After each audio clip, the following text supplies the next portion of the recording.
Welcome to Kenton's videos. Enjoy the video. You'll start by preparing the essentials so Chrome can run in VR. Make sure your headset and PC or phone are updated, then install the latest Chrome build or the VR channel if available. Next, open Chrome and enable WebXR or VR flags in Chrome, //flags. This turns on VR APIs.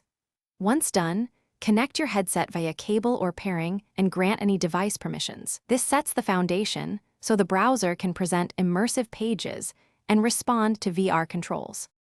Once Chrome is ready, navigate to a WebXR demo or a supported site and choose the Enter VR option. Use your controller, keyboard shortcut, or headset menu to trigger immersive mode. Chrome will transition the tab into a VR view.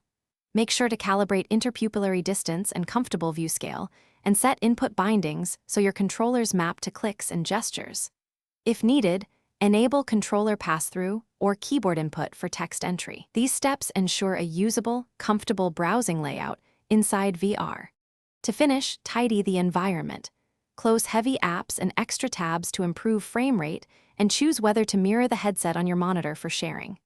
Pin important tabs and use full screen mode for immersive sites. If pages don't load or you see a black screen, try toggling the WebXR or VR flags, restart Chrome, and repair the headset. This resolves most permission or driver handoff issues. Finally, keep Chrome updated and report reproducible bugs if a site consistently fails to render in VR. Thanks for watching. Consider subscribing if we helped you.